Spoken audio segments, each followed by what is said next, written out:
Hey, this is Wolf from Armoury-Terrain, and recently I've subscribed to a new channel called Faye Productions. I'll put the link up in that corner there. And one of their craft projects, now they normally do tarot readings and fairy readings, but they do some craft. And one of their craft projects was turning toilet paper rolls into enchanted logs, which you could throw into a bonfire or a balefire and make it turn blue. Now that's kind of cool. And of course, me being me, I thought, how can I make that better? So this is my version of making a balefire or a witchfire for Larp or movies. And I'm going to be using a nice thick cardboard tube. I think we had garbage bags rolled on that one. A timber dowel. Some old candles. Some normal household tissues. And the secret ingredient is some borax. Now this, if my plan works, should burn an apple green, which could be kind of cool. Oh, you're also going to need some lint from your dryer, if you have a dryer. If not, talk to your parents and ask them if they have a dryer, and they're probably quite happy to give you the lint out of it. Now, anyone that's been watching my channel for a while will know one of my very first projects was how to make fire starters using egg paper, lint and candles, and these burn really well. So we're going to be basically doing the same thing into this tube, but to make the tube look better and not just be a tube, we're going to do some modifications. First thing is to wrap the end of your stick in masking tape. Make sure it is masking tape, not electrical tape, duct tape or gaff tape. This is the least toxic if it burns. Not that this should burn too much. And make sure this is a nice tight fit into your tube. And slide it up into the tube. You want it to be a nice tight fit so wax doesn't run straight down through it. Okay, now to stop it being boring, I'm going to add a little bit of paper mache and give it a wood texture. And as soon as I've done that and thrown a little bit of paint on it, I'll show you the next step. Now that this tube here looks a bit more like a stick and a bit less like a cardboard tube, our next step is to get the lint, and I think we're going to stuff it fairly tightly into this tube because after all this lint is going to absorb all of the wax. Speaking of wax, I've been melting wax in a double boiler. Just the old candles. I much prefer to use a double boiler because you get a more constant heat and you don't get the wax splatter out as much. So I'm going to now move this close to me and start stuffing the lint into it. And then the secret ingredient is of course the borax. Now this stuff is good for cleaning toilets and your laundry and taking stains out, and it says do not eat, do not consume, so I'm going to think that when we burn it, it's probably not the greatest thing to breathe in, so we're going to be burning it outside, well and truly. So my mix I think is going to be 1 spoon of borax for every 2 inches of tube that I have inside. So it'll be stuffing it full of this stuff. And I'm just going to show you how I'm doing it.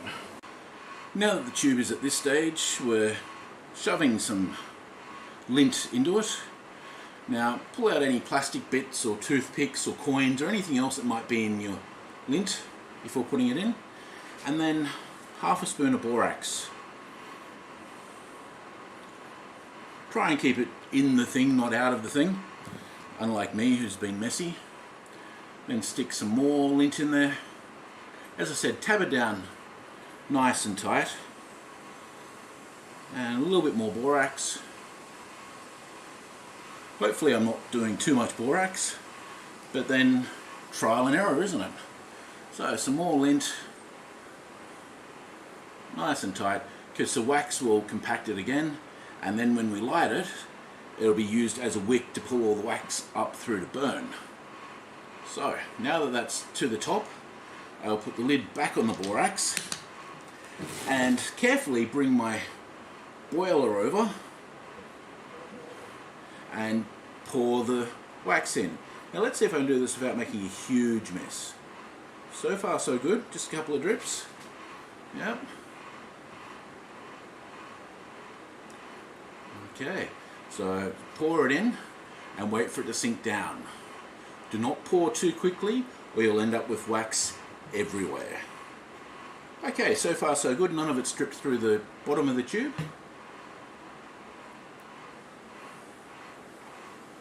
Yes, I am dripping a little bit of wax on the table, but it'll all scrape off with a knife. Okay, now while I'm waiting for this wax to soak in a little bit more, as I'm hoping it will do, I'll just let it wait and cool.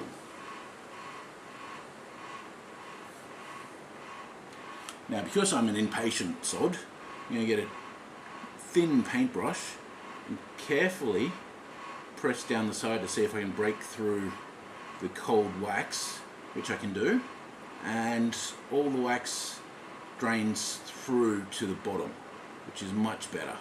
Okay, I can now put a little bit more wax in.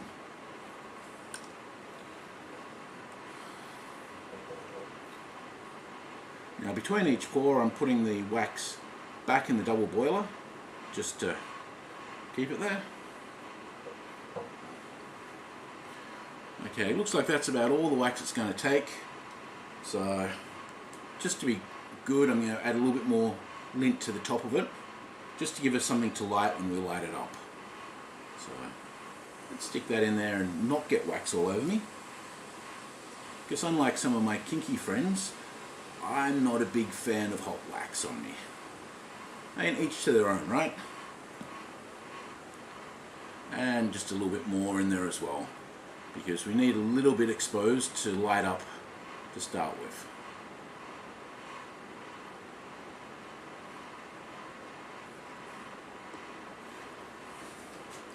Now I can see this being a trade good or a magic item that has to be found during a quest or similar for Larp. That being the case, some of these wax seals that I made in my last video, I'm going to select one of them. I think the skull and crossbones looks best for this job. And I'm not going to do it this way because I just broke it into little pieces. I'll have to actually pour a new wax seal onto it. So after a little more than 45 minutes work, and most of that was waiting for things to cool down or dry, we have this. Now I've added a wax seal to it as well, just to show that the magic is intact. And this could quite happily be a quest treasure for a Larp, or an ingredient for a special ritual. Now for the important thing, let's go outside and see how it burns. I'm on clay here, so it was much easier for me to drag out an old vise to stick it into than to stick it into the ground. So just with one match, making sure the match is going, just going to sit it on top and see what happens.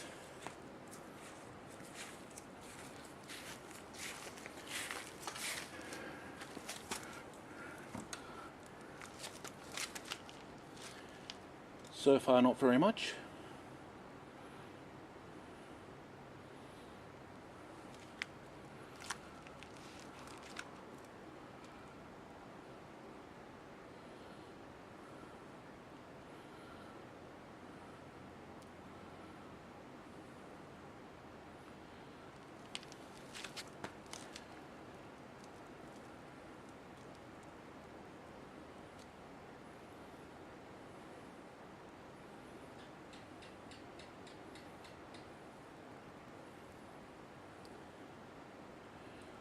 So far it's fairly anticlimactic.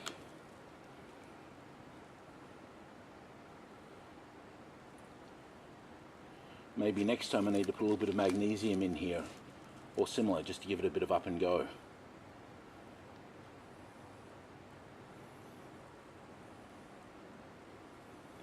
Although I guess until it turns green, the heroes still have the chance to come and stop the ritual by putting out the torch somehow. Even if it doesn't burn green, it's still not a bad little flame for the end of a stick. You can imagine half a dozen of these stuck around at the points of a symbol for a nighttime ritual of some sort.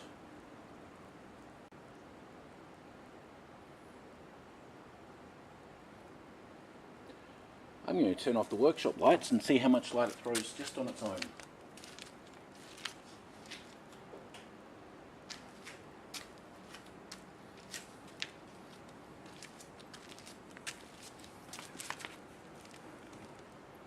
It's actually fairly impressive. It's at least as good a burn as, say, a Bunsen torch.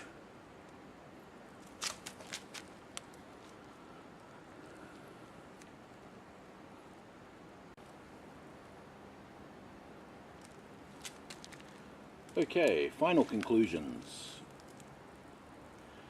I conclude that my poor little flame over there is just not hot enough to burn the borax, which means it's not going green. Therefore, Faye Productions has a better system with their toilet rolls to throw into the fire to make it go blue. So my hat's off to them, and you can find that video on the screen there. I'm now going to go put this out because I could sit here and watch it burn for probably another 40 minutes, but that cuts into editing time. So this is Wolf from Armoury-Terrain saying, can't win all of them, but those that you can win, you do, and those that you don't, you don't. But at the end of the day, go out and make something. Adamantium. The only way to get the borax to burn green is if you use a menthol alcohol to put it with. I've just added metho to this, which makes it no longer cool to take to Larp, and I still don't have a green flame. I am so disappointed. Oh well, such is the realities of life.